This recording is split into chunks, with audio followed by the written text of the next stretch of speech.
ಸದನದಲ್ಲಿ honey trap ಆಗಿದೆ ಅಂತಕ್ಕಂಥ ವಿಷಯ ಚರ್ಚೆಗೆ ಬಂದಾಗ ಅವರು ನನ್ನ ಮೇಲೂ ಕೂಡ ಪ್ರಯತ್ನ ಆಗಿದೆ. ಅದಕ್ಕಾಗಿ ನಾನು ಸರ್ಕಾರಕ್ಕೆ, ಗೃಹ ಸಚಿವರಿಗೆ ನಾನು ಮನವಿಯನ್ನ ಕೊಡ್ತೇನೆ. ಅದಕ್ಕೆ ಕ್ರಮ ತಗೋಬೇಕು ಅಂತ ಹೇಳಿ ಅವರು ಪ್ರಸ್ತಾಪ ಮಾಡಿದಾಗ ನಾನು ಸರ್ಕಾರದ ಪರವಾಗಿ ಇದು ಒಂದು ವೇಳೆ ಆಗಿದ್ದೇ ನಿಜ ಆಗಿದ್ರೆ ಅದನ್ನ ನಾವು ಉನ್ನತ ಮಟ್ಟದ ತನಿಖೆಯನ್ನ ಮಾಡಿಸ್ತೇವೆ ಅಂತ ಹೇಳಿ ನಾನು ಕೂಡ ಹೇಳಿದೆ. ಅದನ್ನ ಮಾರನೇ ದಿವಸ ಮುಖ್ಯಮಂತ್ರಿಗಳು ಕೂಡ ಅನುಮೋದನೆಯನ್ನ ಮಾಡಿದರು. ಈ ಮಧ್ಯೆ ರಾಜಣ್ಣ ಅವರು ಯಾವುದೇ ರೀತಿಯ ಮನವಿಯನ್ನ, ಕಂಪ್ಲೇಂಟ್ ಅನ್ನ ಕೊಡೋದಕ್ಕೆ ಸಾಧ್ಯ ಆಗಿರಲಿಲ್ಲ. ಅವರು ಕೆಲಸದ ಪೂರ್ವ ನಿಯೋಜಿತ ಕೆಲಸಗಳ ಮಧ್ಯೆ ಅವರು ಯಾವುದೇ ರೀತಿಯ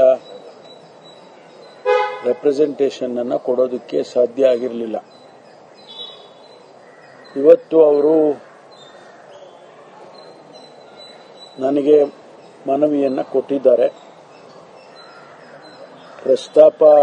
ವಿಧಾನಸಭೆಯಲ್ಲಿ ಪ್ರಸ್ತಾಪಿಸಿದಂತೆ ಅವರು ಮನವಿಯನ್ನ ಕೊಟ್ಟಿದ್ದಾರೆ.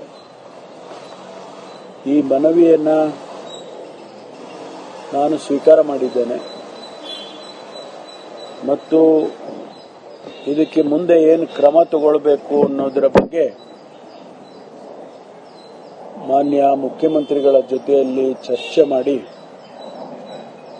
ಅದಕ್ಕೇನು ಕ್ರಮ ತಗೋಬೇಕು ಅನ್ನೋದರ ಬಗ್ಗೆ ತೀರ್ಮಾನವನ್ನು ಮಾಡ್ತೇವೆ. ಯಾವ ಹಂತದಲ್ಲಿ ತನಿಖೆ ಆಗಬೇಕು, ಯಾರಿಂದ ತನಿಖೆ ಆಗಬೇಕು, ಇವೆಲ್ಲವನ್ನು ಕೂಡ ಮಾನ್ಯ ಮುಖ್ಯಮಂತ್ರಿಗಳ ಜೊತೆಯಲ್ಲಿ ಚರ್ಚೆ ಮಾಡಿ ತೀರ್ಮಾನ ಮಾಡ್ತೇನೆ. ಪ್ರಶ್ನೆ ಏನಂದ್ರೆ ಈಗ ಅಲ್ಲಿ ದೂರು ಕೊಡಬೇಕಾರಲ್ವಾ ಸರ್? ಈಗ ನಿಮಗೆ ದೂರು ಕೊಟ್ಟಿರೋದು ಅಥವಾ ಮನವಿ ಮಾಡಿರೋದು ಇದನ್ನೇನಂತ ನಾವು ಅರ್ಥೈಸ್ತೀವಿ? ನನಗೆ ಇದನ್ನ ನಾನು ದೂರ ಅಂದ್ರೆ ಕಂಪ್ಲೇಂಟ್ ಅನ್ನ ನಾನು ಸ್ವೀಕಾರ ಮಾಡಕ್ಕಾಗಲ್ಲ.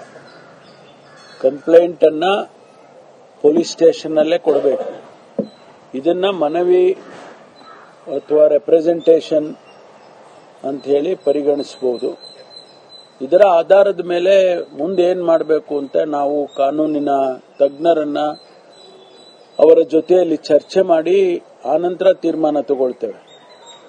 ಅಲ್ಲ ಸರ್, ಮನವಿನ ನೀವು ಫಾರ್ವರ್ಡ್ ಮಾಡಬಹುದಾ ಸರ್? ಈ ಮನವಿಯನ್ನ ಪೊಲೀಸರಿಗೆ ಅಥವಾ ಪೊಲೀಸ್ ಇಲಾಖೆ ನಿಮ್ಮ ಅಧಿಕಾರಿಗಳಿಗೆ ಫಾರ್ವರ್ಡ್ ಮಾಡಬಹುದಾ? ಅದನ್ನೇ ನಾನು ಚರ್ಚೆ ಮಾಡ್ತೀನಿ. ನಮ್ಮ ಕಾನೂನು ತಜ್ಞರ ಜೊತೆಯಲ್ಲಿ ಚರ್ಚೆ ಮಾಡ್ತೇನೆ. ಮೊನ್ನೆ ಸಿಎಂ ಅವ್ರನ್ನ ರಾಜಣ್ಣ ಅವ್ರ ಮಗ ಭೇಟಿ ಮಾಡೋ ಸಂದರ್ಭದಲ್ಲಿ ಡಿಜಿ ಅವರಿಗೆ ದೂರು ಕೊಡಿ ಅಂತ ಸಿಎಂ ಸಲಹೆ ಕೊಟ್ಟಿದ್ರು ಅಂತ ಅವರು ಹೇಳಿಕೆ ಕೊಟ್ಟಿದ್ದಾರೆ. ಈಗ ನಿಮಗೆ ಮನವಿ ಕೊಟ್ಟಿದ್ದಾರೆ, ಅವ್ರ ಮಗನಿಗೆ ಡಿಜಿ ದೂರು ಕೊಡಿ ಅಂತ ಹೇಳಿದ್ದಾರೆ. ಇದು ಯಾವ ಕನ್ಫ್ಯೂಷನ್ ಸರ್? ಇದು ಗೊತ್ತಿಲ್ಲ. ಇಲ್ಲ, ಅವರು ಯಾವ ವಿಷಯಕ್ಕೆ ಅವ್ರಿಗೆ ಹೇಳಿದ್ದಾರೆ ಗೊತ್ತಿಲ್ಲ. ಮತ್ತು ನಾನು ಇಷ್ಟಕ್ಕೆ ಮಾತ್ರ ಸ್ಥಿಮಿತವಾಗಿ ಹೇಳ್ತೇನೆ. ಸದನದಲ್ಲಿ ನಡೆದಂತ ಘಟನೆ ಮತ್ತು ನನಗೆ ಅದರ ಮುಂದುವರಿದ ಭಾಗವಾಗಿ ನನಗೆ ಅವರು ಏನು ಹೇಳಿದ್ರು ಕೊಡ್ತೇನೆ ನಾನು ಗೃಹ ಸಚಿವರಿಗೆ ಅಂತೇಳಿ ಇವತ್ತು ಕೊಟ್ಟಿದ್ದಾರೆ. ಕಾನೂನಿನ ತಜ್ಞರ ಜೊತೆಯಲ್ಲಿ ಚರ್ಚೆ ಮಾಡಿ ನೀವು ಹೇಳಿದಾಗೆ ಇದನ್ನೇ ನಾವು ಮುಂದೆ ಯಾವ ರೀತಿ ಕ್ರಮ ತಗೋಬಹುದು, ನಮಗೆ ಏನು ಅವಕಾಶ ಇದೆ ಕಾನೂನಿನಲ್ಲಿ ಅದನ್ನೆಲ್ಲ ಪರಿಶೀಲನೆ ಮಾಡಿ ಮಾನ್ಯ ಮುಖ್ಯಮಂತ್ರಿಗಳ ಜೊತೆಯಲ್ಲಿ ಚರ್ಚೆ ಮಾಡಿ ತನಿಖೆ ಮಾಡಬೇಕು ಅಂತ ಆದ್ರೆ ಯಾವ ಹಂತದ ತನಿಖೆ ಮಾಡಬೇಕು ಅನ್ನೋದ್ರ ಬಗ್ಗೆ ತೀರ್ಮಾನ ಮಾಡ್ತೇವೆ. ಸಾರ್ವಜನಿಕವಾಗಿ ಮನವಿಯಲ್ಲಿ ಸರ್ ಯಾರ ಮೇಲಾರು ಅಲಿಗೇಷನ್ ಮಾಡಿದಾರ ಅಥವಾ ಏನು ಅಪರಿಚಿತರು ಅಂತ ಸಂಭವ ಏನಂತೆ ಸರ್? ನಾನು ಅದನ್ನ ಡಿಸ್ಕ್ಲೋಸ್ ಮಾಡಕ್ಕಾಗಲ್ಲ. ಯಾಕೆಂದ್ರೆ ರಾಜಣ್ಣ ಅವರು ನಾನು ಅದನ್ನ ಡಿಸ್ಕ್ಲೋಸ್ ಮಾಡೋದಕ್ಕೆ ಆಗೋದಿಲ್ಲ. ಸಾರ್ವಜನಿಕವಾಗಿ ಅದನ್ನ ಡಿಸ್ಕ್ಲೋಸ್ ಮಾಡಕ್ ಆಗೋದಿಲ್ಲ. ನಾನು ಹೇಳಿದ್ನಲ್ಲ, ನಾನು ಅದನ್ನ ಯಾವುದನ್ನು ಡಿಸ್ಕ್ಲೋಸ್ ಮಾಡಕ್ಕಾಗಲ್ಲ.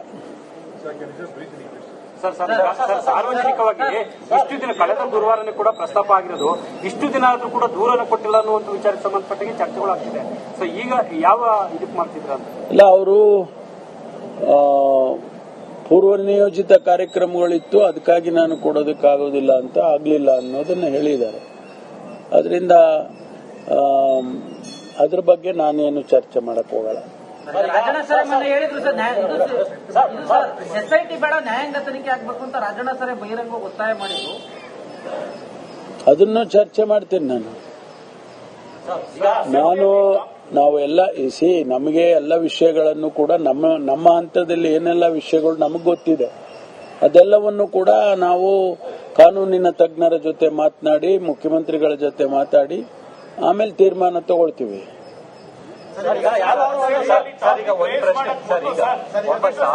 ಈಗಾಗಲೇ ಒಂದು ಅರ್ಜಿ ಫೈಲ್ ಆಗಿದೆ. ಒಂದು ವೇಳೆ ಸುಪ್ರೀಂ ಕೋರ್ಟ್ ನಲ್ಲಿ ನಿರ್ದೇಶನ ಕೊಟ್ಟಿದ್ದೆ ಇಂತಹ ತನಿಖೆ ಮಾಡಿಬೇಕು ಅಂತಂದ್ರೆ ನೀವು ಸರ್ಕಾರ ಸುಪ್ರೀಂ ಕೋರ್ಟ್ ನಿರ್ದೇಶನ ಕಾಯ್ತೀರಾ ಅಥವಾ ಅದಕ್ಕೆ ಮುಂಚೆ ಪ್ಯಾರಲ್ ಮಾಡ್ತೀರಾ? ಅಲ್ಲ, ಅದು ಇವತ್ತು ಏನೋ ಬರಬೇಕಾಗಿತ್ತು, ಬಂದಿದ್ದೇನೋ ಗೊತ್ತಾಗ್ಲಿಲ್ಲ ನನಗೆ. ಲಿಸ್ಟ್ ಆಗಿತ್ತೇನೋ ಗೊತ್ತಿಲ್ಲ. ಅದರಲ್ಲಿ ಏನ್ ತೀರ್ಮಾನ ಬರುತ್ತೋ ಗೊತ್ತಿಲ್ಲ. ನಾವು ಈಗ ಇಂಡಿಪೆಂಡೆಂಟ್ ಆಗಿ ಏನೋ ಗೊತ್ತಿಲ್ಲ, ಅದರಲ್ಲಿ ಏನ್ ತೀರ್ಮಾನ ಬರುತ್ತೋ ಗೊತ್ತಿಲ್ಲ. ನಾವು ಕಾಯೋದು ಇಲ್ಲ, ನಾವು ಅದನ್ನ ಇಂಡಿಪೆಂಡೆಂಟ್ ಆಗಿ ನಾವು ಆಪರೇಟ್ ಮಾಡ್ತೇವೆ. ಸರ್, ಈಗ ಯಾವ್ದಾದ್ರು ಒಂದು ಕೇಸಲ್ಲಿ ನೀವು ಸುಮೋಟ ಕೇಸನ್ನು ಮಾಡ್ಕೊಳ್ತಾರೆ ಸರ್ ಪೊಲೀಸರು. ಇಂದ ಒಬ್ಬ ಪ್ರಭಾವಿ ನಾಯಕರು ಅಲಿಗೇಷನ್ ಮಾಡ್ತಾ ಇರ್ಬೇಕಾದ್ರೆ ಯಾವುದೇ ರೀತಿಯ ಸುಮೋಟ ಕೇಸನ್ನು ಆಗೋದಿಲ್ಲ. ಹಂಗಾರೆ ಸಾಮಾನ್ಯ ಜನಕ್ಕೊಂದು ನ್ಯಾಯ, ದೊಡ್ಡವ್ರಿಗೊಂದು ನ್ಯಾಯ ಅಲ್ಲ ಸರ್? ನೋಡಿ, ಸುಮೋಟ ಕೇಸನ್ನು ಆಗೋದಿಲ್ಲ. ಹಂಗಾರೆ ಸಾಮಾನ್ಯ ಜನ ಕೇಸು ಕೂಡ ಬೇರೆ ಬೇರೆ ರೀತಿಯಲ್ಲಿ ಇರುತ್ತೆ. ಈ ಕೇಸನ್ನ ಇನ್ನೊಂದು ಕೇಸಿಗೆ ನಾವು ಕಂಪೇರ್ ಮಾಡೋಕ್ಕಾಗೋದಿಲ್ಲ. ಸುವೋಮೋಟೋ ಕೇಸ್ ಇದರಲ್ಲಿ ಮಾಡೋದಕ್ಕೆ ಬರೋದಿಲ್ಲ, ಯಾಕೆಂದ್ರೆ ಸದನದಲ್ಲಿ ಚರ್ಚೆ ಆಗಿದೆ. ಸ್ಪೀಕರ್ ಅವರು ನಮಗೆ ಅದನ್ನ ಸ್ಪೀಕರ್ ಅವರು ತಿಳಿಸಬೇಕು. ಈ ರೀತಿ ಚರ್ಚೆಗೆ it is the property of the speaker. ನಾವು ಹೌದು, ಸಾಮಾನ್ಯವಾಗಿ ನೀವು ಹೇಳೋದು ನಿಜ, ಪಬ್ಲಿಕ್ ಡೊಮೈನಿಗೆ ಬಂದ್ಬಿಟ್ಟಿದೆ, ಸುವೋಮೋಟೋ ತಗೋಬೋದಾಗಿತ್ತಲ್ಲ ಅಂತ. ಸ್ಪೀಕರ್ ಅವರು ನಾಳೆ ದಿವಸ ನಮ್ಮನ್ನು ಕೇಳ್ತಾರೆ. ಹಾಗಾಗಿ ಸ್ಪೀಕರ್ ಅವರ ಪರ್ಮಿಷನ್ ಅಥವಾ ಅವರಿಂದ ಬಂದು ಏನಾದರೂ ನಮ್ಮ ಮಾಹಿತಿ ಬಂದಿದ್ರೆ ಅಥವಾ ನೀವು ಕ್ರಮ ತಗೊಳ್ಳಿ ಅಂತ ಅವ್ರು ಹೇಳಿದ್ರೆ ಅದು ಬೇರೆ ವಿಷಯ. ಆದರೆ ಯಾವುದೂ ಕೂಡ ಅಂಥದ್ದು ನಮಗೆ ಕಾಸ್ ಆಫ್ ಆಕ್ಷನ್ ಇಲ್ಲ. ಅದಕ್ಕೋಸ್ಕರ ನಾವು ಕಾಯ್ತಾ ಇದ್ವಿ. ಸಾರಿ, ಪೊಲಿಟಿಕಲ್ ಹನಿ ಟ್ರ್ಯಾಪ್ ಮಾಡೋದು ಯೂಶಲಿ ದುಡ್ಡು ಅಥವಾ ಏನೋ ಒಂದು ಪೊಲಿಟಿಕಲ್ ಮೋಟಿವೇಟೆಡ್ ಅಥವಾ ದುಡ್ಡುಗೋಸ್ಕರ ಮಾಡಿದ್ದಾರೆ ಸರ್ ಹನಿ ಟ್ರ್ಯಾಪ್ ಅಂತ ಏನಾದ್ರು ಹೇಳಿದ್ದಾರೆ? ಅದನ್ನ ನಾನು ಯಾವುದನ್ನು ಕೂಡ ಹೇಳೋದಕ್ಕೆ ಇಚ್ಛೆ ಪಡೋದಿಲ್ಲ. ಸರ್, ರಾಜೇಂದ್ರ ಅವರು ಹೇಳಿದ್ರು ಅಸೆಂಬ್ಲಿಯಲ್ಲಿ ಮಾತಾಡೋಕ್ಕೂ ಮೊದಲು ನಮ್ಮ ತಂದೆ ಹಾಗೂ ನಾವು ಪರಮೇಶ್ವರ್ ಅವರು ಮತ್ತೆ ಸಿಎಂ ಅವ್ರ ಹತ್ರ ಮಾತಾಡಿದ್ವಿ. ಅವ್ರ ಗೈಡೆನ್ಸ್ ನಂತರ ನಾವು ಅಸೆಂಬ್ಲಿಲಿ ರೈಸ್ ಮಾಡಿಸಿದ್ವಿ. ಇಲ್ಲ, ಯಾವುದೂ ಇಲ್ಲ. ನಮ್ಮ ಹತ್ರ ಏನು ಮಾತಾಡಲಿಲ್ಲ. ಅವ್ರು ಮಾತಾಡಿಲ್ಲ, ರಾಜಣ್ಣ ಅವರು ಮಾತಾಡಿಲ್ಲ. ಈಗ ಈ ಪ್ರಕರಣದಲ್ಲಿ ಸ್ವಪಕ್ಷಿಯಾಗಿದ್ದಾರೆ ಅನ್ನೋ ಕಾರಣಕ್ಕಾಗಿ ಇಷ್ಟೆಲ್ಲ ಆಗ್ತಾ ಇದೆ. ತಮ್ಮ ಮನವಿ ಕೊಡ್ತಾರೆ, ಟೈಮ್ ಲಿಮಿಟ್ ಏನಾದ್ರು ಇದೆಯಾ ಸರ್? ರಾಜಣ್ಣವರು ಹೊರತುಪಡಿಸಿ 48 ಜನ ಇದ್ದಾರೆ ಅಂತ ಹೇಳಿದ್ರು. ಹಾಗಾಗಿ ಈ ಪ್ರಕರಣವನ್ನ ಸ್ಥಳೀಯ ಹಂತದಲ್ಲಿ ಈಗ ರಾಷ್ಟ್ರ ಮಟ್ಟದ ನಾಯಕರು ಇದ್ದಾರೆ ಅಂತ ಹೇಳಿದ್ರಿ, ಕೆಲವು ಜಡ್ಜಸ್ ಹೆಸರು ಕಾಯಿ ಹೇಳ್ತಾ ಇದ್ದಾರೆ. ಜಡ್ಜಸ್ ಯಾರು ಹೇಳಿದ್ದೀನೇನ್ರಿ? Let me clarify. ಜಡ್ಜಸ್ ಇದ್ದಾರೆ ಅಂತ ನಾನು ಹೇಳಿದ್ದೇನೆ ಎಲ್ಲಾದ್ರೂ? ಹೇಳಿ. ಸುಮ್ಮನೆ ಎಲ್ಲ ನೀವೇ ಕಲ್ಪನೆ ಮಾಡಿಕೊಂಡು ಜಡ್ಜಸ್ ಇದ್ದಾರೆ ಅಂತ ಹೇಳಿದ್ರು ಅಂತ ಹೇಳಿ ತೋರಿಸಿ ಎಲ್ಲಿ ಹೇಳಿದ್ದೀನಿ ನಾನು? ಇನ್ಫ್ಯಾಕ್ಟ್ ನಾನು ಜಡ್ಜಸ್ ಇದ್ದಾರೆ ಅಂತ ಹೇಳಿದ್ದೀನಿ. ಯಾವುದೋ ಒಂದು ಪತ್ರಿಕೆಯಲ್ಲಿ ಬಂದಾಗ 3 days or 4 days ಬ್ಯಾಕ್ ನಾನು ಕೋಲಾರದಲ್ಲಿ ದಿನ ಮಾಡಿ ಹೇಳಿದ್ದೀನಿ. ನಾನು ಇನ್ಸ್ಪೈಟ್ ಆಫ್ ದಟ್ ಜಡ್ಜಸ್ ಇದ್ದಾರೆ ಅಂತ ಹೇಳಿ ಜಡ್ಜಸ್ ಇದ್ದಾರೆ ಅಂತ ಹೇಳಿ ನಮ್ಮ ಪಾರ್ಟಿನಲ್ಲೂ ಮಾಡಿರೋರು ಇದ್ದಾರೆ, ಬೇರೆ ಪಾರ್ಟಿ ಮಾಡೋರು ಇದ್ದಾರೆ, ಇಲ್ಲೂ ಒಳಗಾಗಿರೋರು ಇದ್ದಾರೆ, ದೆಹಲಿನಲ್ಲೂ ಒಳಗಾಗಿರೋರು ಇದ್ದಾರೆ ಅಂತ ಹೇಳಿದ್ದೇನೆ ಹೊರತು ನಾನು ಯಾರೋ ಬೇರೆಯವರಿದ್ದಾರೆ, ಅವರಿದ್ದಾರೆ, ಇವರಿದ್ದಾರೆ ಅಂತೇಳಿ ನಾನು ಹೇಳಿಲ್ಲ. ನಾನು ಹೇಳದೇ ಇದ್ದದ್ದನ್ನ ನಾನು ಹೇಳವ್ರೆ ಅಂತ ಹೇಳಿ ನನ್ನಿಂದ ಅದನ್ನ ನೀವು ಅದನ್ನ ಸ್ಪಷ್ಟೀಕರಣ ಮಾಡಕ್ ಹೋಗ್ಬೇಡಿ. ಪರ್ಟಿಕ್ಯುಲರ್ ಆಗಿ ನಿಮ್ಮ ಮೇಲೆ ಆಗಿರ್ತಕ್ಕಂಥ ಅವರಿದ್ದಾರೆ, ಇವರಿದ್ದಾರೆ ಅಂತೇಳಿ ನಾನು ಹೇಳಿಲ್ಲ. ನಾನು ಹೇಳದೇ ಇದ್ದದ್ದನ್ನ ನಾನು ಹೇಳವ್ರೆ ಅಂತ ಹೇಳಿ ನನ್ನಿಂದ ಅದನ್ನ ನೀವು ಅದನ್ನ ಸ್ಪಷ್ಟೀಕರಣ ಮಾಡಕ್ ಹೋಗ್ಬೇಡಿ. ಪರ್ಟಿಕ್ಯುಲರ್ ಆಗಿ ನಿಮ್ಮ ಮೇಲೆ ಆಗಿರ್ತಕ್ಕಂಥ ಹನಿ ಟ್ರ್ಯಾಪ್ ಯತ್ನದ ಬಗ್ಗೆ ಮಾತ್ರ ಬೇರೆ ಎಲ್ಲರದ್ದು ಸೇರಿಸ್ಕೊಟ್ಟಿದ್ದೀರಾ ಸರ್?